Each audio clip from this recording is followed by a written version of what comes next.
real quick, just a very, very special hello to you, Kimba213, if you're listening to this, wherever you are on this Friday. I hope that you and you alone are having a really good day. Yes, we are thinking of you and wanted to let you know at the top of this episode that this one is for you. Well, all right, we're back for a fourth go-round. Welcome to Season 4 of Imperfect Strangers. But before we get started, Amanda, did you say we have very special people to shout out? We do. So guys, this very first episode of Season 4 is sponsored by your stranger friends and ours.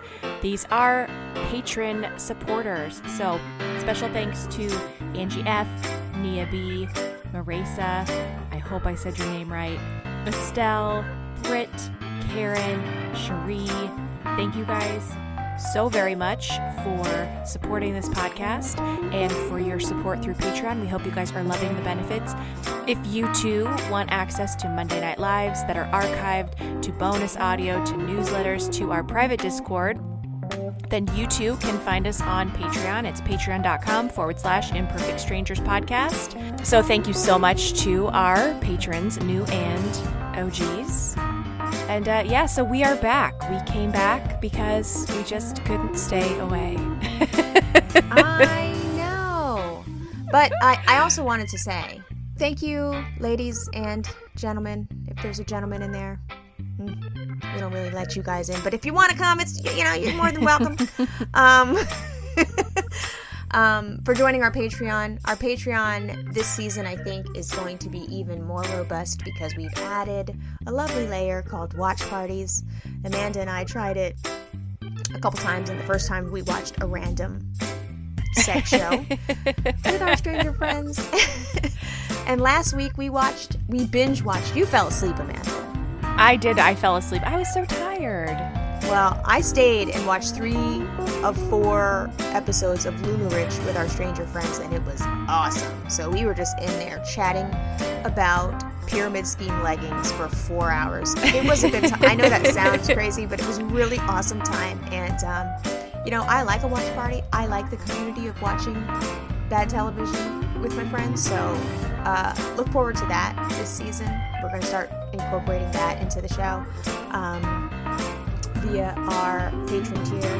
And you know what else we're going to have this season? What? Discount codes. Yay! We are fully, you know what this season is about? This season is about us fully embracing being podcasters with a capital P. We are professionals. We have a sponsor and a discount code. So be on the lookout for that. We've got the, new events coming up for Patreon. We are working on new merch. So we are just over here working in our little closets, trying to crank out all of the Imperfect Strangers podcast goodness that we can, give to you guys as a thanks for listening and showing up every week. And I don't know about you, but I'm having a lot of fun. Me too. And by working on new merch, what she means is I tell Justin bedside, babe, do you think we can make this? What if me and Amanda make this? And then I tell Amanda the next day, girl, email him from my account, email him from my work email, so that he has to answer because he's ignoring me. So, but still, we are still professional podcasters with a capital P. Don't worry about how Absolutely. It gets done. It gets done. So, welcome. And without further ado, we are here to give you Season 4, Episode 1, Come and Knock on My Door. Enjoy. Come and knock on our door. Come and knock on my door. Oh, we've been waiting for you. I've been singing that all day. What's the next part? And hers and his, three's coming in. Rest in peace, John. All right. Aww. Well, we just couldn't stay away. I mean, listen, what a surprise. Hello, everybody. Welcome back to the 4th season of Imperfect Strangers Podcast. Pew, pew, pew, pew, pew. Listen, it was weird to be on hiatus.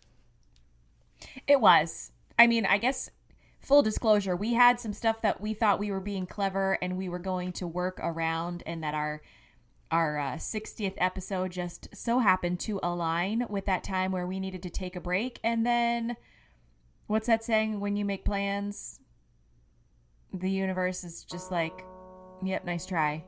Oh. And so the universe was like, yep, nice try. And so here we are. You said, what's that saying? And I was going, when you make plans, you try to break them. No,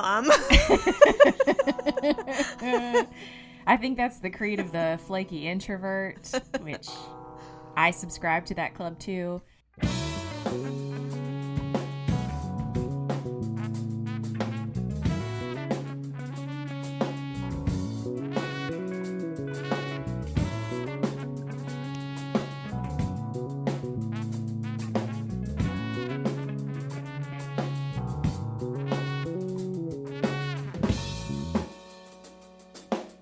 I love being flaky. I actually told someone I was flaky last week, and he replied, really? I feel like you really have it together. And I was like, oh my god, so not only am I flaky, I'm a good faker that I'm not flaky. Anyway, what's up? How have you been? I've been good. I've been productive.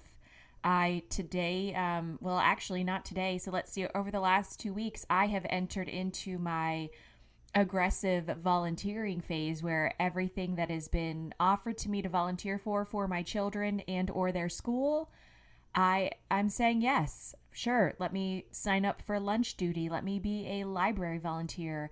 I am assistant coaching boys 10 and under soccer. Ooh, girl, you are better than me. That's a lot of children's. Do you know soccer is hard because it's outside? Well, it's not just that. It's that we have a good handful. Like there's always one or two in the bunch that kind of spoil it for everyone else because they just don't have good home training or they're just, annoying.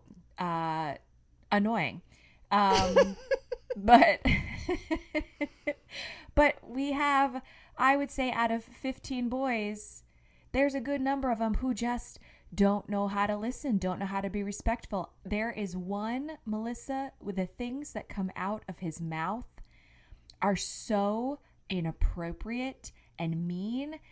I sent an email to the coach last night and I was like, I know you don't hear this because like you're busy running practice and doing stuff. And I was like, every single practice, at least 5 times, I have to talk to this child one-on-one and explain to him why the things that he's saying are inappropriate. And I was like, yeah, I mean, bad. Is it like where you're nervous his mom's going to be like, why are you talking to my child like this?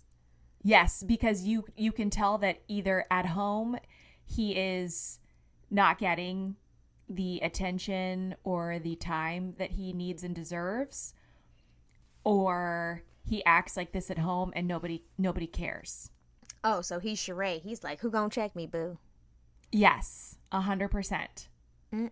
So, yeah. So then did you quit the soccer coach job? I can't because I can't leave the coach. I can't leave him by himself. He's got 15, 10 and under boys. It is a lot to manage. So, no. Yeah, I wouldn't have taken that job. Well, here's the other thing. This is where, like, Chris jokes and says, like, during the day when I'm here by myself, I'm not allowed to answer the front door because if you come to my front door asking for, like, magazine subscriptions, you want to sell candy, you're trying to raise money for your band boosters, I'm like, let me go get that checkbook. How much do you need? Oh, hold on a second. You answer the door? I do. Wow. Because I feel bad. Wow, we are into our we're into our 4th season, and I tell you what, there's still so much to learn about this Amanda lady. Who fucking answers the door? I do. Wowzers. I never answer the door. Oh, I do. Every single time, and I'm setting myself up right now, but you come to my door asking for money and I will give you whatever it is that you need to, meet your sales quota. Obviously, I'm not trying to get scammed, but if you're like selling magazines or books, like I'll help you out. No problem. Oh, bitch, I'm about to scam the shit out of you. I'm about to make a bunch of finstas and get your money. I cannot. No, I so much do not answer the door, where I've had it before where Justin will call me and be like, such and such is at the door, babe. I'll be like, okay, well, they should have made themselves known. We have a thing upstairs. Oh, no. The front door is downstairs, so we have a thing upstairs and there's a camera. The Ring. We had this a long time ago, before Ring was a thing. So there's a thing and I can push to talk. So I just push it and I could say, who is it? But I don't even do that because I don't want a motherfucker to know I'm up in here. Oh, really? So I just look at the camera and see who it is. If it's the Amazon guy or the FedEx guy, you can just leave the box. What you ringing the door for, motherfucker? But if it's the motherfuckers going door to door trying to sell me Jesus, oh no, ma'am. Mm-hmm. No, I don't open the door. There's one guy who comes all the time trying to sell me some organic yard bug spray shit, and I'd be like, no, I use Terminex, the one that smells like garlic. Thank you, though. But otherwise, if you're knocking on my door, I know about it. But if you knock on my front door, I know that you don't belong here, because everybody knows that if you really want to see me, they know which door to go to, and it ain't that one. Yeah. Well, the thing with soccer is that I signed the boys up. They were desperate to play this season. So I signed them up, and about 2 weeks later, we got an email for the 10 and under boys, which is Bennett's group. And the head of the rec division was like, hey, we've had a lot of kids sign up this year, and we don't have any, because all of the coaches and assistant coaches are parent volunteers. And he was like, we don't have enough parents who have signed up to coach in order to accommodate all of these boys who have signed up. So we can either split the teams and have really large teams, which is going to cut into the kids' playing time during games. And it's going to be, hectic for coaches to manage practices. And then any kids that we can't fit onto a team, they're just not going to be able to play. And so that last part there, like, tugged at my heartstrings. And I was like, that's so sad that these kids want to play soccer. And if somebody doesn't, step up and help out, they're not going to be able to play. So I emailed back and I was like, listen, I do not possess the skills to like teach these boys how to play soccer. I don't know how to play. I don't understand the game, but I can stand there and I can like manage people. I can, tie shoes and like point them in which direction to go. You're a really great mom, Amanda. Well, I thank you. Yeah, I got a text this week. Is Maja joining the softball team? Because there's not enough kids to do softball. Aww. I didn't know. I thought softball had seasons. I thought that was over when we were done. But I guess it's back again. Yeah. But I like the coach, and I liked her little team. It's I told you our team is a little team of underdogs. So I asked Maja, do you want to play? And she was like, no. And I was like, please, because then there won't be enough people on the team. So Maja's actually the good person in this duo, because I was like, I don't really want to, but your daddy will take you. So we're back on softball. Oh, good. And there was a little at the registration. There's a little thing at the bottom I can volunteer for, and there's little things that you can pick to do. Yeah. And then real tiny at the bottom of that was, I cannot volunteer at this time. I was like, don't be trying to hide the fine print from me. That's what I'm clicking. Because I don't want to go and I don't want to help. I sound terrible. Listen, I'm just not good at that. That's not my skill set. I can't. Yeah, I don't. There was a thing that came up the other night. They were talking about a goal kick, and the kids were asking a question, and the coach looked at me and he's like, do you know? And I was like, I've never played soccer a day in my life. And I was like, I have no idea how this game works. It's just that you got to kick it in the goal. And he was like, whoa, really? I wouldn't have guessed. And I was like, I look athletic, but I don't play this game. So. Sports in general, ew. But today, volunteering at lunch was really fun. It definitely did my mental health some good, because the gentleman who like supervises lunch, I'm not really sure what he does at school, but the kids love him. And he sits up there, and on Thursdays and Fridays, they get to come up to the microphone and like tell a joke. So he'll pick on kids, they'll raise their hands, and then they get to come up and tell a joke. And then Like in the last 5 minutes, if they're being really good, they'll play music and they can get up and dance and have fun. And it was really cute. So I did that for an hour, and it made me feel good afterwards because it was like kindergartners and first graders, and they're so sweet and like just, what do I want to say? Unmarked by this terrible world. Yeah. Oh, your school is nice. We're not allowed to step. They said parents ain't even allowed to look at the school. We are not allowed in the school. We can't. There's no dropping stuff off. It's just no. Yeah, that's how it was last year. But this year they've allowed parent volunteers to come back in. They make you wear a mask? Yeah, so I had to wear a mask. And there's a new thing this year. Like before, it was just buzzing at the front door. They would let you in. You would sign the little sheet and then go to wherever you were going. But this year I had to give her my driver's license. And she scanned it into this machine, and it printed out a label with my face and my name, and she wrote visitor on it and highlighted it. So they definitely stepped up their security measures. Oh, this wow. year. Our school has always had that pre-pandemic. Oh, really? Mm-hmm.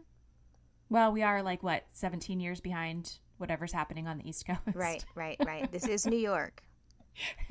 The other thing is, which is... no parents are allowed in the building as a COVID protocol because, yeah, the whole building is filled with vectors, tiny vectors who are unvaccinated. They doubled recess. So there's 2 times that you're outside. And then they do lunch outside under a tent.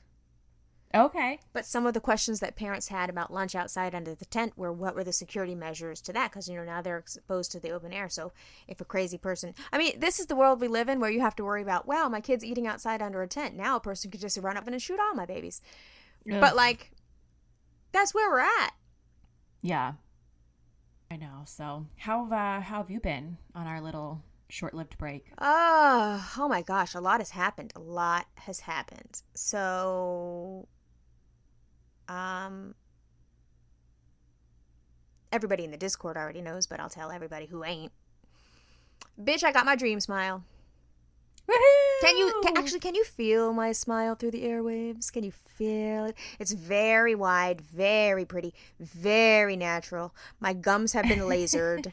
My teeth are long and pretty, and I feel like every time you talk, it's just like somebody is taking their finger along a set of chimes, and it's just like ding, ding, ding, yes. Ding, ding, ding. Yeah. How did that go? Whoo, baby. It has been a long procedure. So in April, I got the consultation. Which the consultation costs money. This is a dentist so special that just to even be in his presence, you had to pay hundreds of dollars just to get an idea. Oh yes, this was. Oh my God. I got a Hollywood smile, motherfucker. So I have been looking for an aesthetic dentist for a long time because my last set that I had, I'm on my 3rd set of veneers. So my first set that I had, were done, in the year of the flood. We're talking about 1884. Yeah. So this, the technology wasn't there and my teeth were wooden. They were wooden. Yes. Yes. Jinx. Yes, George Washington. I was serving. Yeah. I mean, I didn't know if I had my own ancestors' teeth in my face. But I liked those, and they were pretty because I was still in LA at the time, and so they were pretty, but he only gave me the teeth that I needed, so only 4. No one said you should get fucking 8, 10 teeth.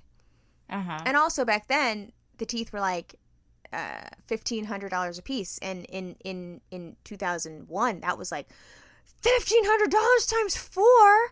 It's like $3 million in today's money. That's a lot of money. It was a lot of money. So I got the 4, and I liked that smile. I thought that smile was pretty, but there was there's nothing near what this was. And then my second set, those lasted about 14 years. My second set, Maja, the terrible baby who kicked and bit while breastfeeding, she head-butted me at one point and cracked one of my teeth. And so I had a temporary on top of that. And so after a while, it was just like, then another one broke and another one broke because they're not meant to last forever. So I had like a patchwork of teeth in my mouth. So like one Yeah. was corduroy, one was velvet, one was satin. I looked crazy. Can I ask, you said that instead of getting 4 the first time around, nobody suggested that you get more. Is that preferable?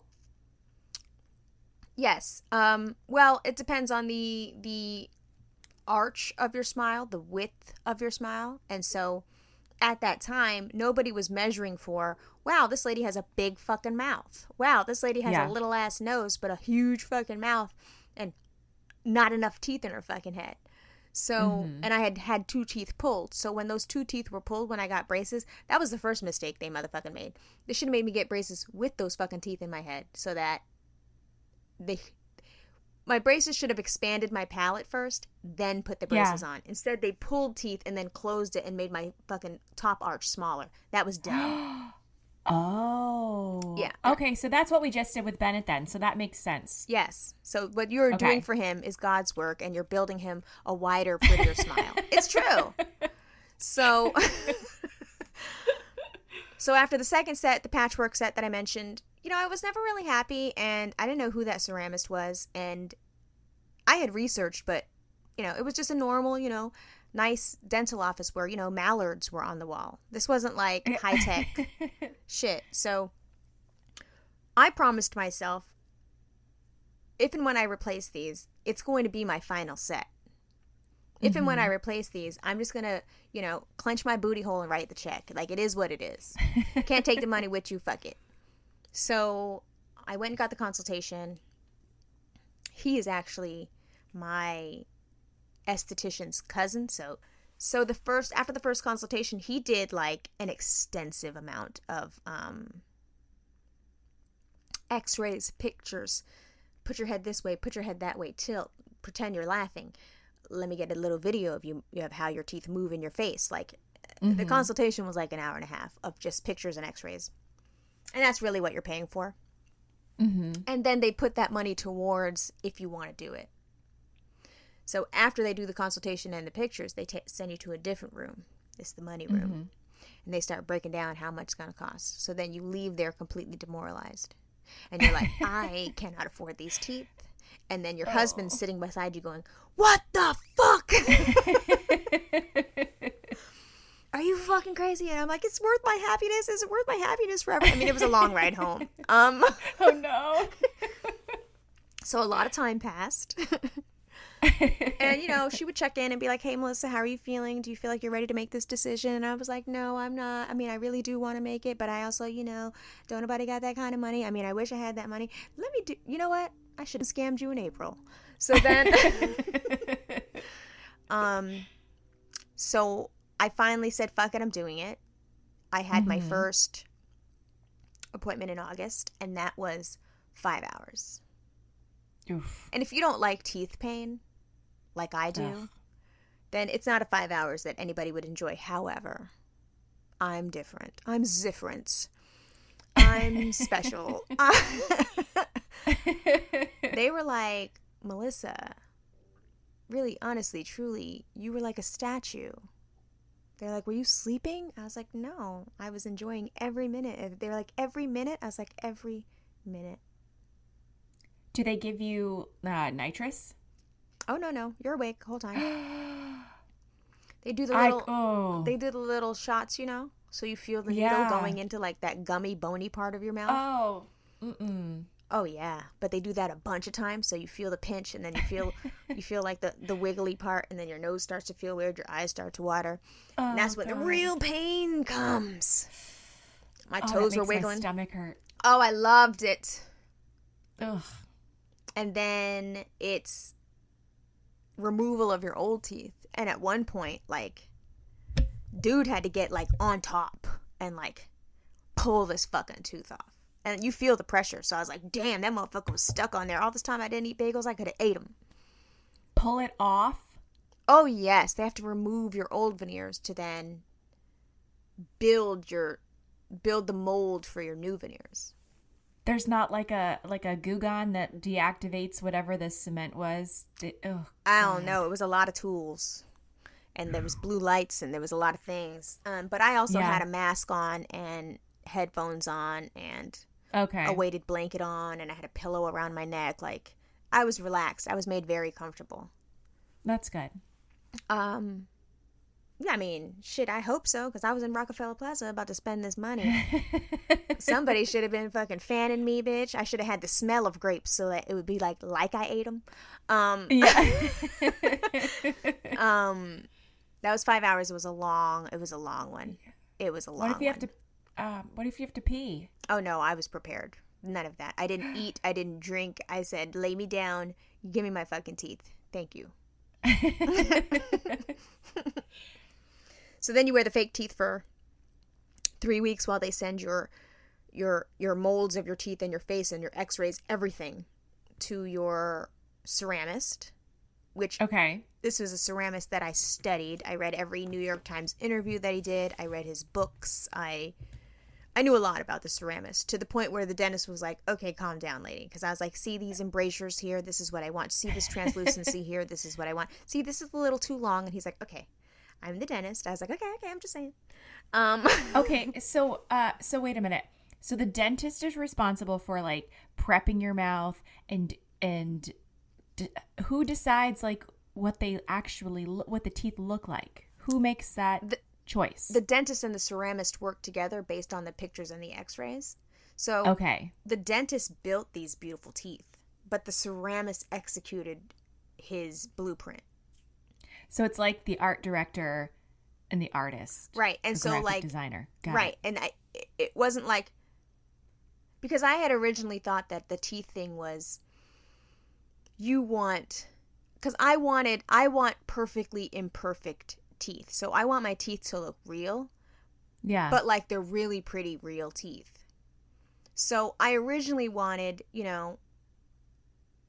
and I got the first time around, perfect versions of my real teeth. But my real teeth, as it turns out, were always too short.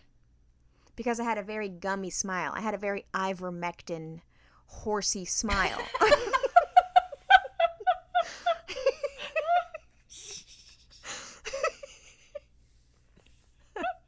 just had to throw that in there. You dumb motherfuckers. How you gonna be eating horse paste?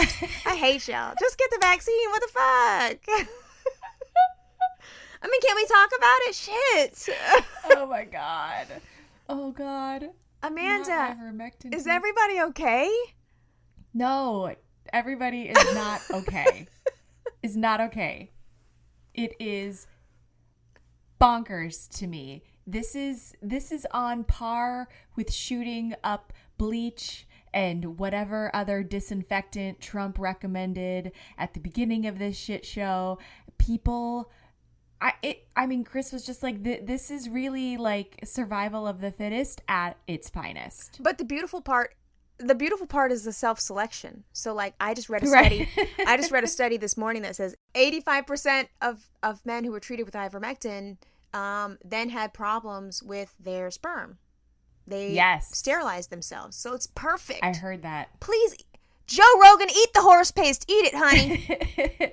COVID can cause erectile dysfunction. Yes. So all of this nonsense about them like big government or whomever, Jeff Bezos, whoever we're blaming for this crisis, that they're trying to, like, thin the herd, decrease the population. You guys are doing it to yourselves. Yeah. But go on ahead. Please do. You have free will. Yes. I mean, just don't get me sick while you're doing that shit. But like, honestly, are you guys okay? Like, you're really going... I read a thing, some lady infiltrated a Facebook group. It's in our Discord. This is where I learned about it. Yeah. One of the side effects of taking the ivermectin is it's like breaking down your intestinal walls. So, like, people are shitting themselves. Out. Yes. If you shit yourself in the CVS, bitch, but you won't take a vaccine. So, like, help me understand. You're not going to take the vaccine, but you're willing to take a medication that has not been approved for human consumption. I'm trying to understand, like, how do you reconcile? You're not going to take the vaccine, but then when you get into the ICU because that ass got sick, you're going to ask for every experimental, every drug known to man to be thrown at you. So you trust the science in the hospitals after you get sick, but not before? Okay. And that's what that's the biggest disconnect. It's like, if we're so like, I understand that people don't trust the government. I understand that people don't trust the CDC. I understand that people don't understand how all of this works. And when we don't understand, we get fearful and we don't trust, whoever, whatever. I don't know. I cannot, for the life of me, find anyone who can explain to me why we're taking advice from some asshat off of Facebook and we're applying essential oils, or we are, and now listen, I have nothing against essential oils. Like, I use them in my house for certain things, but I don't think that they're the second coming of Jesus and are going to save me from COVID. I think it's a nice little supplement if you want to use it for, whatever is ailing you, but like... Right, and lavender will clear out the smell after you doo-doo. I mean, that's what it's good for. I don't know what else it's really good for. But how are we going to put our blind faith into this thing when we have scientists and doctors and experts in this field that are giving you, like, I don't understand what they think that the end game is here. I don't know, girl, but the other thing is, don't y'all understand that God made scientists? I don't. We're not trying to like read the Bible for what it actually says.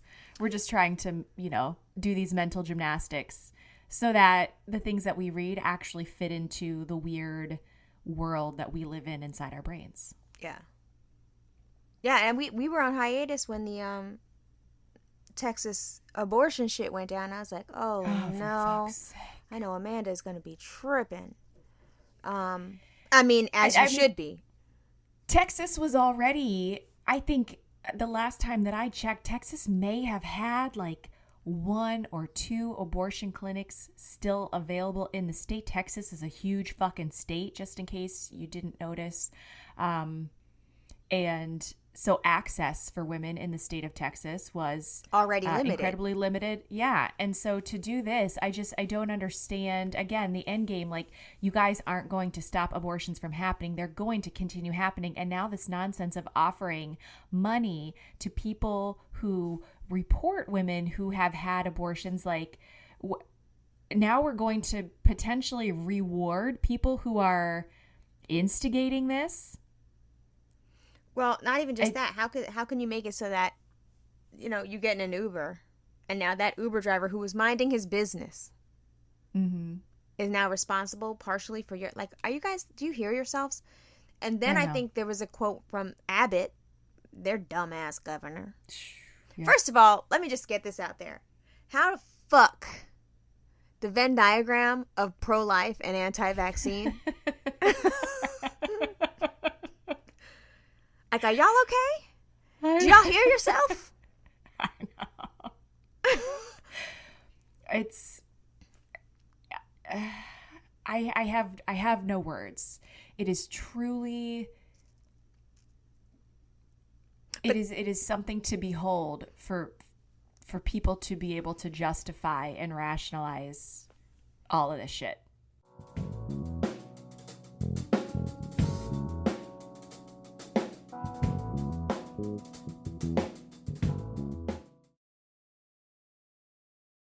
I'm concerned that once this Mu fucking variant takes control.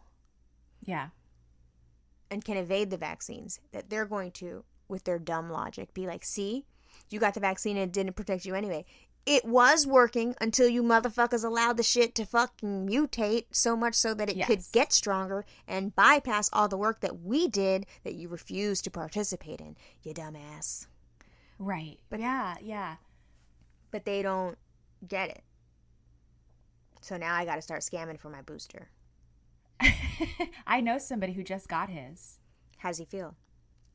Feels fine. Yeah, I got to scam for my booster. Yeah.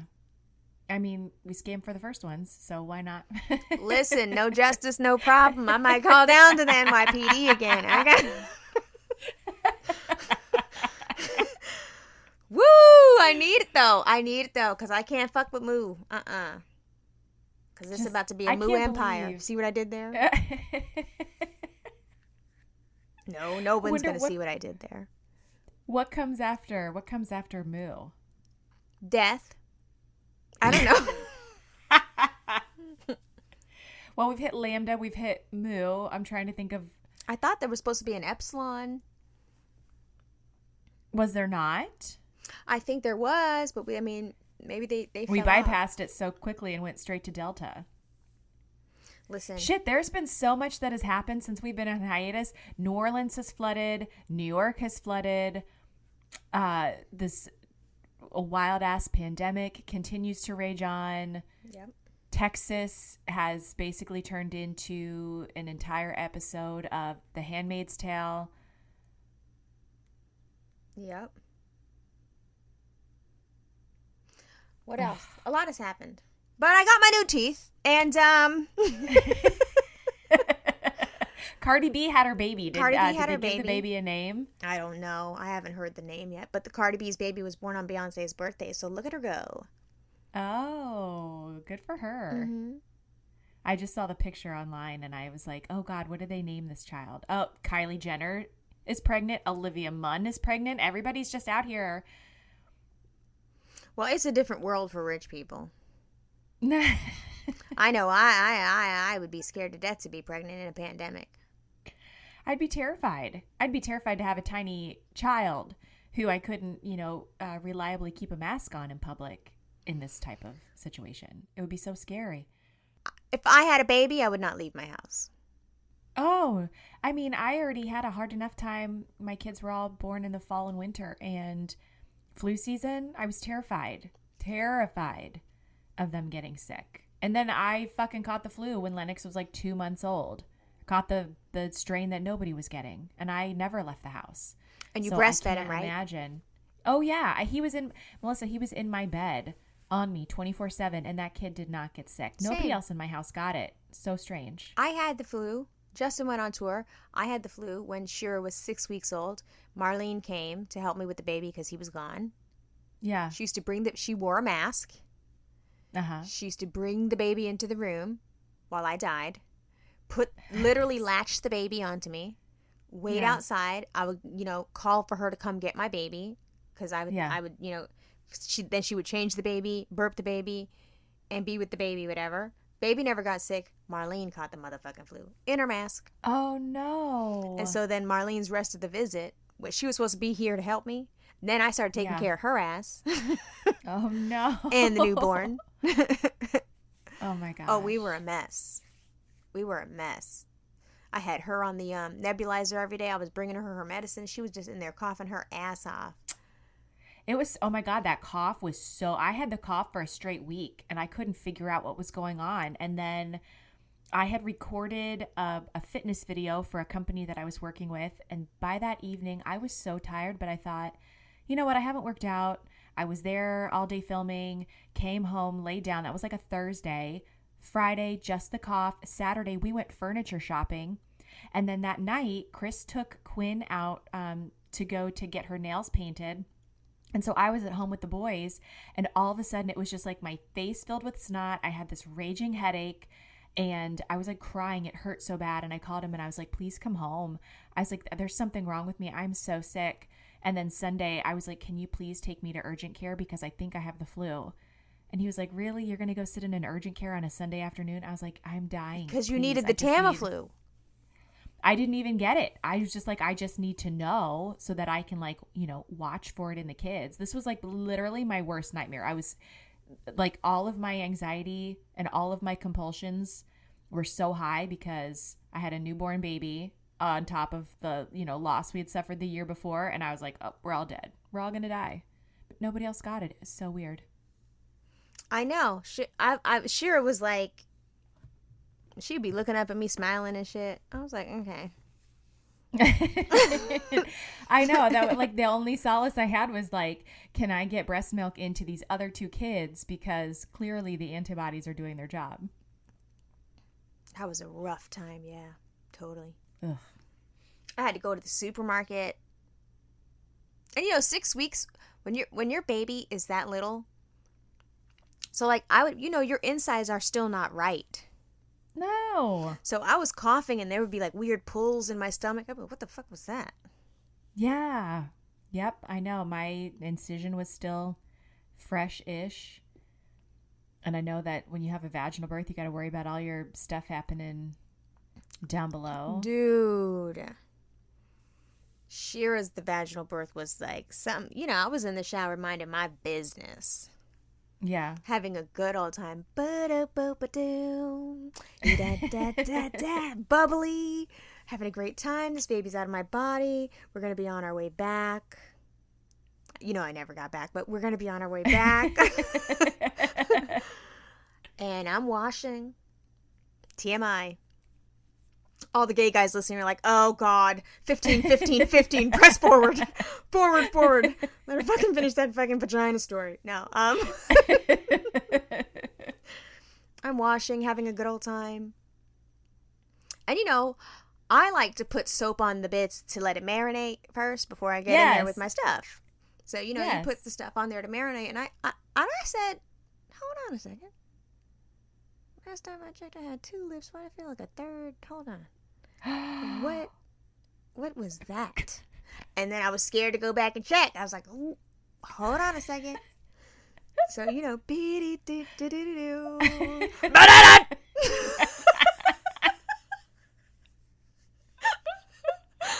I went back and it felt like a third. And I was like, wow, this feels fleshy.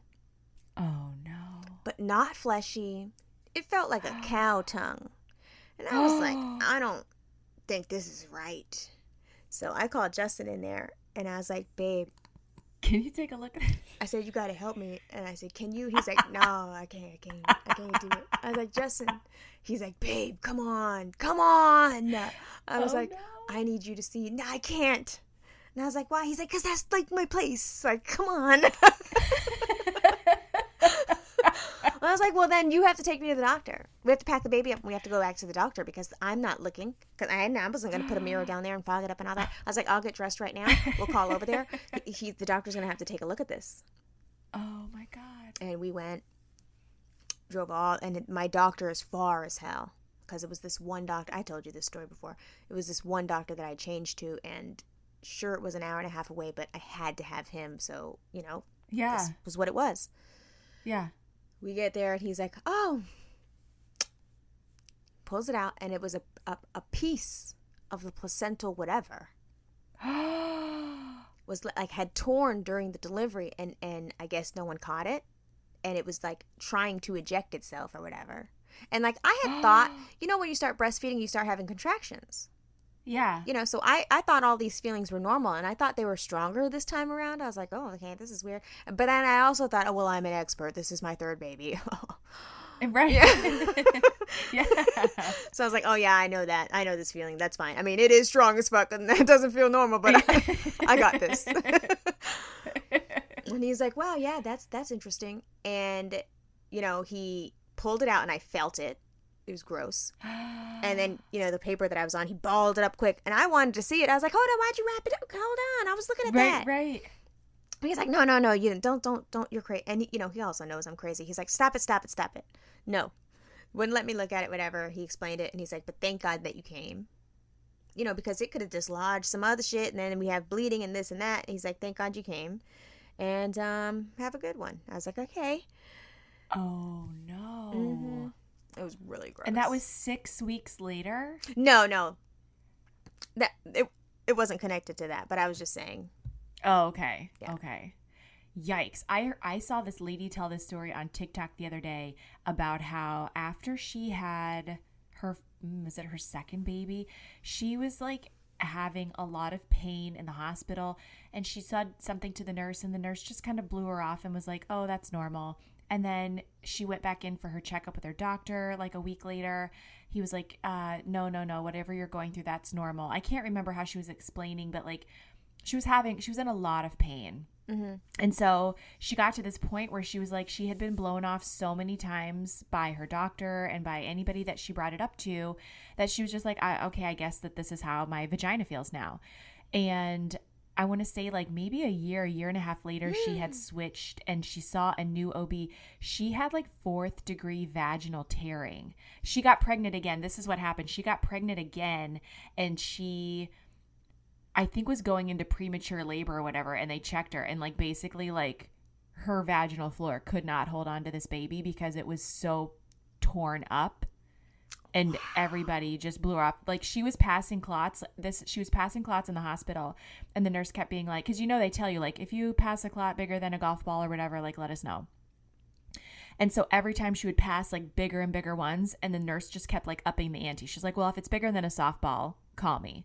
And so she passed another one, and she was like, by the time she came in the last time, it was like as big as a football. I was about to say, she just came in there, walked in with the bloody watermelon, was like, now what? Yeah. And they let her go.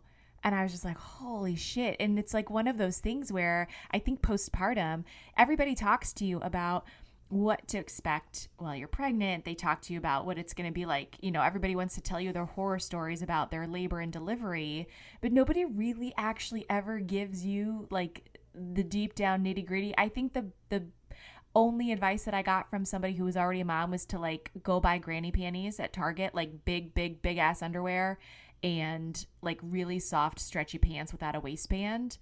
Nobody prepared me for the night sweats and the bleeding and the crying, and it's so like heavily guarded, and I don't know why nobody wants to discuss that, because I feel like that was one of the harder parts of having kids. I used to be writing about that shit. I used to tell everybody all of it. It was gross, but I told everybody. I was like, listen. And that was in, 2009-ish? Not that I invented the fucking genre of oversharing, but I was like, look, some shit's gonna go down. The part too that makes that doubly difficult is A, not being prepared, but then B, the little things that they do tell you to look out for, you look out for them, you tell them, and then you're dismissed. Like, but didn't you just tell me to tell you if that happens to tell you? Right. I know. So gross. I remember going into my 6th week with Lennox, and there was, I feel like there was like a med student in with the OB that I was seeing. And he was like, do you know this redness and dryness here? That's just because of her estrogen production. And that will that'll figure itself out eventually. I was like, wow, thank you for out loud explaining the look and appearance and moisture level of my vagina to everybody here in the room. Excellent job. I appreciate that. Dude, I feel like, wait, how was the lady who had those severe vaginal tears pregnant again? I'm not using my vagina if it feels like this. No, I don't want to use my vagina for like a good 12 to 18 months after having kids. Bitch, I don't want to use my vagina. Be dead ass serious. I want to watch TV right quick. I can't. What is this? Don't look at me. Every like final appointment, because I saw my midwife up until 30 weeks with Lennox, because I knew I was going to have a cesarean.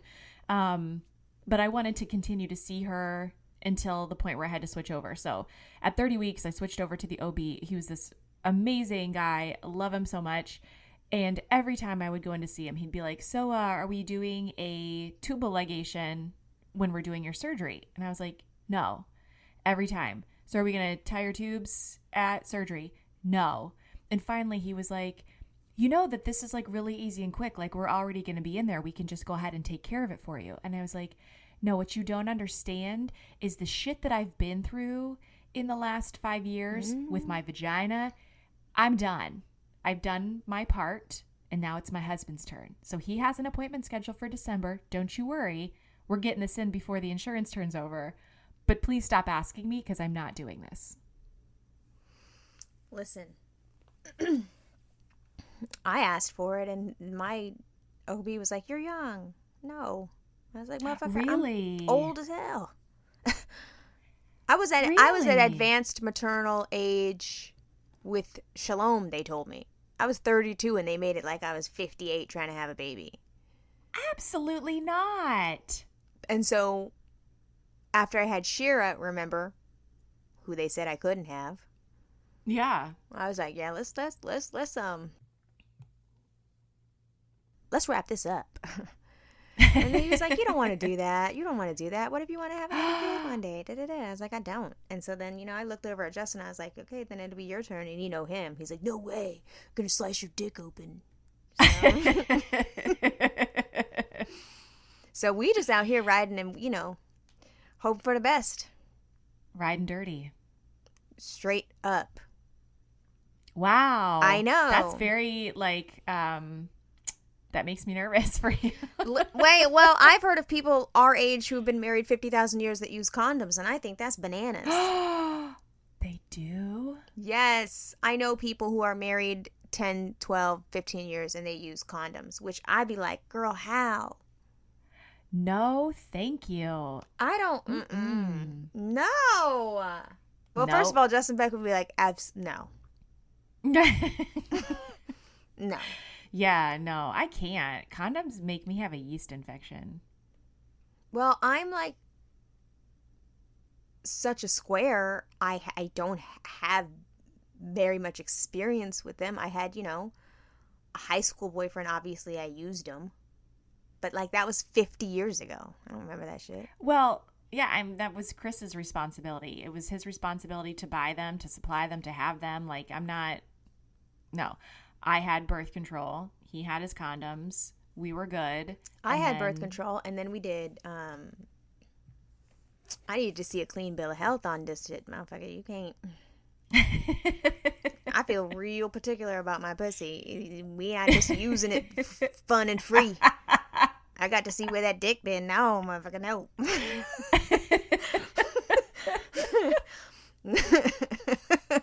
But I had the same boyfriend in college forever, and okay, now we're diving into weird territory. And listen, I have never really had a robust sex life. Let's just put it like that. Neither have I, so you're in good company. But yeah, no, Justin Beck, I already know what's going to happen. Justin Beck will be like, I don't really appreciate you saying that because, now it's going to seem like, I don't fuck. I mean, I don't really want people to think I fuck, but, why would you say that? I got to already see it. We've been back one episode, and he's going to be having a problem with what I said. No, I think that men should have vasectomies when they are born. Partners have 100%. If you live in Texas, yes, you should absolutely.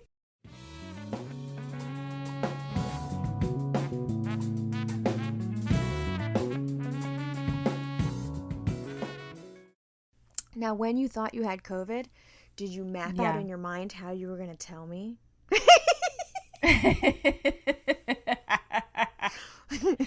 I did not, but I thought, thank goodness we're still on hiatus, because if I really am sick, this is actually kind of the best time to be sick. It was weird. I was just run down, but you know what? My period started early. I had taught a ton of classes last week. I was just like, I think my body was just like, could you please just fucking not do something today? So I taught, I came home, I laid down, and I just stayed in bed. But I had a weird headache. My stomach was upset. I was really tired. I didn't really have any specific COVID symptoms, but of course that's the first place anybody's brain goes to. All those that you said were COVID symptoms. Listen, any sickness is COVID symptom. I've thought I had COVID for 2 years now. I know. And haven't had it at one time. Well, I do think I had it that time. I don't care what nobody says. I do. I think my immunity is on fucking hill. I think my immunity is the shit. Because I think I really had it. I hope it is. I still want that booster, but I'm saying. You should go get your antibodies tested. I know, but that means leaving the house. Yeah. And I stopped doing that. We don't do that. Actually, I lie. I did it the other day, but Lisa made me. A lot of things have happened. A lot of things have happened since the hiatus. I own a pair of jeans now, by the way. Jeans? Jeans. Oh, okay. So are they skinny jeans? Are they mom jeans? Are they jeans? They're good for your heart, and when you put them on, you hope you don't fart. Bitch, jeans, okay? This is so exciting. Okay, so I need to know, where did you go? How did she, convince you Well, first she to said, buy jeans? First she was going through my clothes. We went through my clothes to see what, was wearable. And she was like, I was really worried. She bought a whole giant suitcase. She's like, I was really worried that you really did not have anything to wear. And she's like, Melissa, you have so many cute things. What are you doing? And I was like, I'm in the house. And she was like, you don't wear any of this ever? And I was like, no. She's like, ever? I was like, no. She's like, you can wear this with jeans. And I just laughed in her face. We had both been COVID tested, so I laughed directly in her mouth. And she was like, what do you mean you don't have jeans? I was like, I haven't worn jeans since Shalom. She's like, Shalom's 12 years old. I was like, yeah. She's like, that's unacceptable. You have to wear jeans. And then she's like, why don't you wear jeans? So then we had to address my body dysmorphia. She's like, okay, fucking weirdo. Keep in mind, she has the same body dysmorphia. But she wears jeans, doesn't she? She wears everything. Because she's fabulous. She's also like, I know that it's a lie. You just don't know that it's a lie yet, Melissa. She's like, yeah. How do you think you're big if you're way tinier than me? I was like, I don't know. So, she was like, all of these tops are tops to be worn with jeans and these shoes. So she laid them out. And she's like, but you don't have a single pair of jeans that you like. She's like, I was like, no. So she took me in, Urban Outfitters and was like, there's a specific Levi's that you can wear. And I was like, that's good because when I did wear jeans, I only wore Levi's. Okay. So she's like, what are you, like a 25? I was like, a 25? Motherfucker, what? I was like, I was a 25 when I was like 25 years old. Like, what are you talking about? I was like, I'm definitely like a 42 now. She's like, she's like, is everything okay? I'm like, who are you? So she sent me in the dressing room. Wowzers. I tried on a bunch of jeans and I was like, dude, I had the whole fucking place in stitches because I came out after each fitting and was like, is this what y'all do with your time? You're trying these fucking things on? These are ridiculous. These are disgusting. Look at my body. Why is my butt a square? What happened here? Can you please take a picture? Like at one point, you know the Pillsbury dough can? Yeah. When you pop the crescent, when you pop it and like the dough starts to come out. Like at one point, that's what it looked like because I couldn't zip the motherfucker. So like, oh no, and my stomach is freckled. So like my freckled belly fat was coming through this little hole. And I was like, can you come here? I need a picture. And so she thought she was going to take, a full Polaroid and then, be like jeans, Urban Outfitters, size, da-da-da. Like we were doing like a real fitting. And when I asked her to take a picture and it was my popped crescent, she was like, what the fuck? Melissa. She took the picture though and I was like, please text it to me. She's like, I'm not gonna text it to you because you're fucking crazy. Actually, you know what, she didn't text it to me. I want that picture. So after you tried on all of the jeans, what did you land on? I ended up in high waist that make my butt look not juicy. But okay. She's like, well, what high waists are not good for anybody. She said, what do you think you're going to do with your butt anyway? She's like, have you seen all of your shirts? She's like, all of your shirts are tall tees, which is true. So I got that, and then I have to go take them to she's like staying on me. She's like, did you go to the dry cleaners? You have to take them to the place to get them, I need the length adjusted so that my very bony ankle shows at the bottom. Yeah. That's the beauty of it. If my ankle looks bony, then maybe I can convince my brain to think all the other parts are where they need to be. Whatever. The point is, I have a pair of fucking jeans. What the fuck? I'm never going to wear them. It's whatever. You should just, try to wear them a little bit around the house because do they have any stretch in them or are they just, straight cotton? It's jeans. There's a zipper. There's buttons. There's hardness. They're wrong. I know that. They're not a house dress. You gotta wear them. You gotta break them in. You gotta make them comfy. They gotta shape to your curves. Don't wash them. Don't wash them. You gotta let them. Ew, in a pandemic. For real, you should not wash your denim, and if you do, it should be sparingly. Ew, I don't think I'm gonna be able to do that. I know, but you You should wear your jeans. I bet they're Pandemic very jeans cute. unwashed? Absolutely not. Well, they're black too, and I have a cute little black jean jacket that I wear, and I really like the Canadian tuxedo. People don't like it. Lisa doesn't like it. I was like, yeah, but there's that picture of Sade who's wearing a jean top and jeans, and she looks so adorable. And she's like, okay, but that's Sade. Nobody can wear a Canadian tuxedo. I was like, I think I can do a Canadian. I think I can pull it off. She's like, okay. So I do have that, and I'm excited to maybe like try that, but yeah, I own a pair of jeans now. Well, I think the difference with jeans, though, I'm surprised that you don't. I mean, I know that you think they're uncomfortable, but I would think that, like, from a shaping and, like, you know, body aesthetic, that you might actually like the jeans because they kind of, like, pull everything up and in. Yeah, but my butt is not juicy as it was when I used to wear jeans. Like, when I used to wear jeans, bitch, it was the boots with the motherfucking fur. Okay. Yeah, but here's why I think that you're having a hard time, because did you wear ultra low rise jeans? Yeah, and my booty was fucking popping and my stomach was flat and there was rib cage. I was glossy, glistening. I was sexy, bitch. The rise on your jeans is going to change the way that your butt looks, because I have a very nice butt, if I do say so myself. And when I wear a high-waisted jean, I look like I have a pancake for an ass. Yes. But when I wear a low-cut jean, it is a bubble. So it all has to do with that, like, visual of, like, the waist. But if you're wearing a long shirt, you're not going to see your butt anyways, and you're just going to see your cute little legs hanging out the bottom in your little Levi's. You should totally. Well...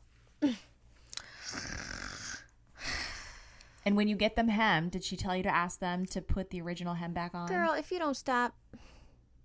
I've been 4'11" all my life. I know. I know. I'm just checking. Not everybody knows. Shorty don't know. I know exactly. Shorty has them, and they're folded under. Ain't no hem. No, they're wrong. I know. My dad gets them hemmed the wrong ass way, and it looks like they're hemmed. And they're little tiny. He looks so ridiculous. I know what I'm doing, but I haven't had to do it in so long because I don't wear jeans. I've had to hem every fucking... In LA, it used to be a place that you go and they do it, and you could pick them up the next day. It was like a thing. Yeah. We've got a place over here that is like my go-to if I need them hemmed. Lately, I've been able to buy ankles, and because they're ankles for like actual normal size people, they actually fit me right, and I don't have to have them hemmed. But girl, I bought ankles, and they still gotta have them hemmed. So my little gnome-ass body is not supposed to be in jeans. But here we are. I bet you look adorable. You just got one pair? She made me. She's like, just do it, and we'll see. And I was like, okay. So I have a bunch of things that I have to actually take to the dry cleaners to like do little tweaks to, so that they can become outfits. Like, I haven't done that since Shalom was born. You know, when you used to buy clothes and then take them to the place so that you can make it just perfect and be that person. Yeah. I haven't done that. Because Aruba house dresses all fit exactly how they're supposed to fit. Like, she actually... Well, I'm proud of you. Okay. Lisa's a magical witch. She's amazing.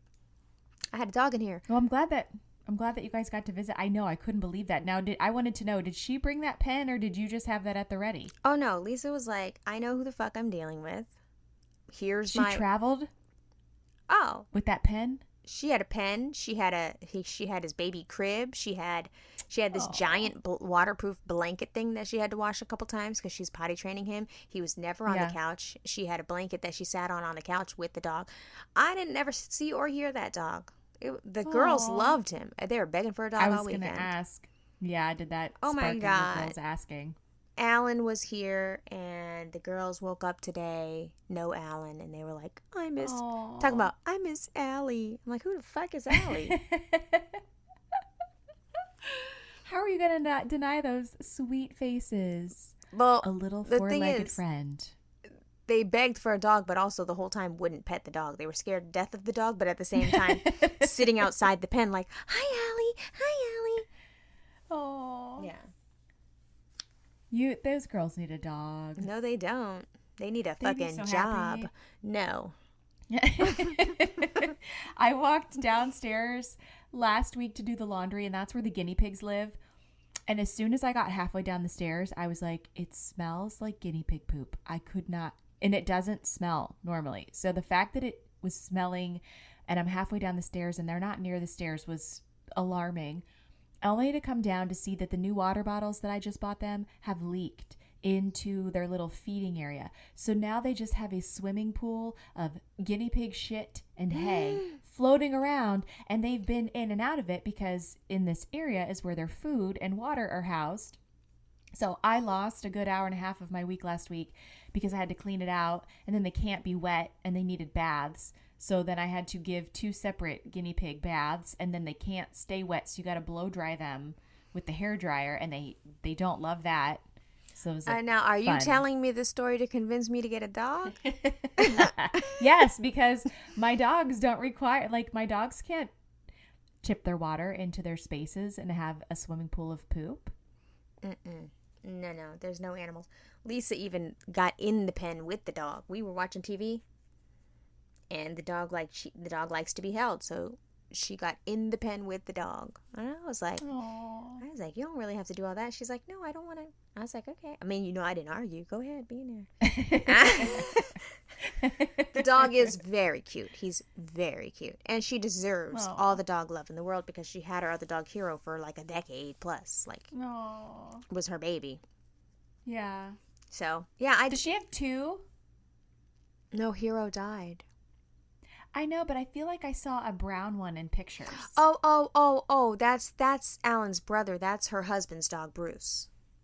Got it. Okay. Yeah, so Bruce and Alan are like, they're homies. That's so cute. Oh, yeah, there's a blonde one and a black one, yeah. Yeah, okay. Yeah. Well, good. Well, I'm glad you guys got to visit. I'm glad you have genes. I'm going to have to wrap this up, though, because I have a call with a psychic medium. Ooh. In about 12 minutes. Ask her if we're going to be rich. Okay, bye. Tell me everything later. Bye. Okay. Thank you so much for listening to this week's episode of Imperfect Strangers Podcast. We have new episodes every Friday. So wherever you listen to podcasts, make sure that you hit that subscribe or follow button. And if you listen in Apple Podcasts, you can leave us a rating, 5 stars only, please, and a review to let other folks know that you like listening and maybe why they would like listening too. You can find us on Instagram at imperfectstrangers_podcast. You can find us on Twitter at Imperfect Strangers. We have a Patreon, like we said, patreon.com/Imperfect Strangers Podcast. There is a private Facebook group. And don't forget to join us back here on Monday night at 8 Eastern for a Monday Night Live. Let's talk about the episode. So with that, you guys have a great weekend. We are so glad to be back, and we'll see you soon.